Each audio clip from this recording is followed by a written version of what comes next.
Alors effectivement, la migration est indirectement victime de son succès par un gonflement médiatique qui ne reflète tout simplement pas la réalité.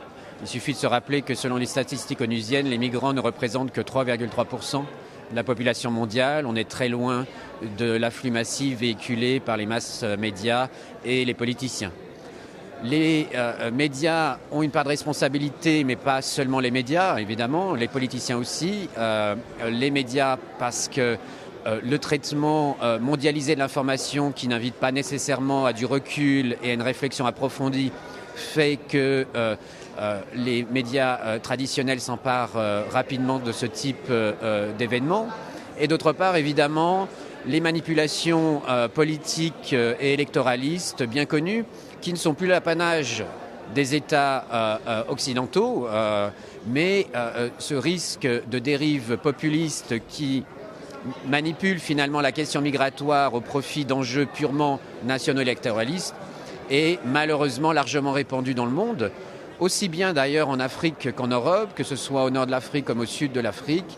On trouve un développement dangereux d'une rhétorique xénophobe fondée sur le postulat que les électeurs voteront en faveur des personnes qui seront les plus restrictives vis-à-vis de la migration, oubliant que les migrants contribuent au développement économique des pays d'accueil et ne participent à son rayonnement international.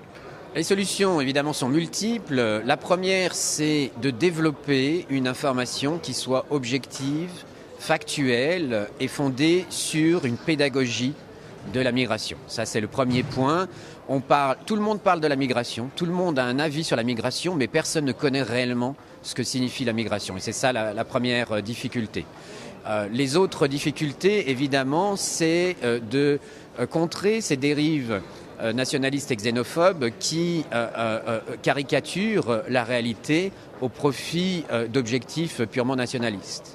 Et enfin, la réponse et la solution possible est beaucoup plus globale, c'est-à-dire que tous les acteurs de la société, qu'elles soient nationales ou internationales, doivent agir pour mettre en lumière la contribution positive des migrants, assurer leur meilleure intégration, car nous sommes tous amenés un jour ou l'autre dans notre vie à devenir migrants, à traverser une frontière internationale pour un travail ou pour d'autres raisons.